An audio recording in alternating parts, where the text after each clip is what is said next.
ঘরে থাকা মশলা দিয়ে খুব সহজেই চিকেন বিরিয়ানি রান্না করব। প্রথমে করে নিব বিরিয়ানির মশলা। দিয়ে দিলাম ধনিয়া, জিরা, ছোট এলাচ, দারচিনি, শুকনো মরিচ, লবঙ্গ, গোলমরিচ, স্টার আনিস আর জয়ত্রী। এগুলো ভালো করে টেলে গুঁড়ো করে নিব। এরপরে চিকেনটাকে ভালো করে ধুয়ে পেঁয়াজ বাটা, রসুন বাটা, লবণ, টক দই, আমি টক দই একটু বেশি দিয়েছি, আপনারা চাইলে কমও দিতে পারেন, নো প্রবলেম। তারপরে দিয়ে দিব টমেটো সস, দিয়ে দিব শুকনো মরিচের গুঁড়া, ঝাল বেশি খেলে বেশি দেবেন, কম খেলে কম দেবেন। দিয়ে দিব বিরিয়ানির মশলা আর ধনিয়া ও জিরা গুঁড়া, আর দিয়ে দিচ্ছি বাদাম বাটা, আদা বাটা। এখন এই মশলাগুলোকে একসাথে ভালো করে মিক্সড করে নিব। ভালো করে মিক্সড করে নেওয়ার পরে এর মধ্যে দিয়ে দিলাম বেরেস্তা দিয়েও আমি ভালো করে মিক্সড করে নিব। এই চিকেনটাকে আমি মিনিমাম 1 ঘন্টা রেস্টে রাখবো।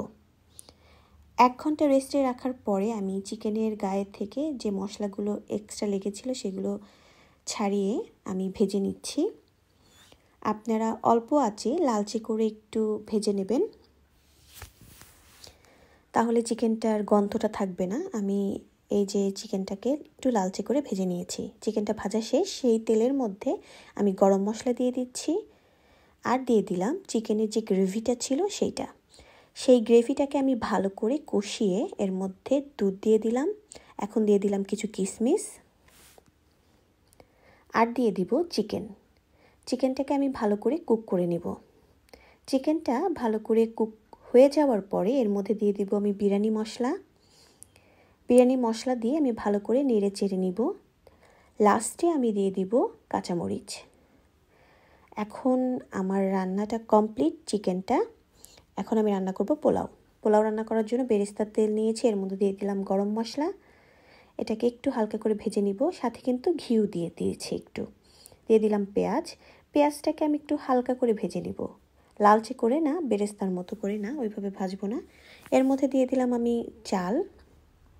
ভালো করে চালটা ভেজে নেওয়ার পরে এর মধ্যে দিয়ে দিব আমি পানি। আমি নিয়েছি 3 পট চাল, 6 পট পানি দিয়ে দিলাম।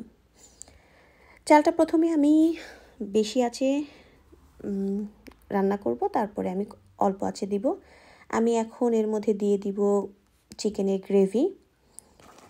গ্রেভি দিয়ে আমি এটাকে ভালো করে মিক্সড করে দমে রেখে দিব। এর মধ্যে দিয়ে দিলাম কাঁচামরিচ। এখন আমি অল্প কিছু পোলাও আমি তুলে নিলাম আর দিয়ে দিলাম চিকেন দিয়ে এর উপরে বেরেস্তা আর একটু হালকা বিরিয়ানির মশলা ছিটিয়ে আবারও পোলাও দিয়ে আমি ওপরে সেম প্রসেসে আমি সাজিয়ে নেব। তো বাস হয়ে গেল আমার ডেলিশিয়াস মজাদার চিকেন বিরিয়ানি।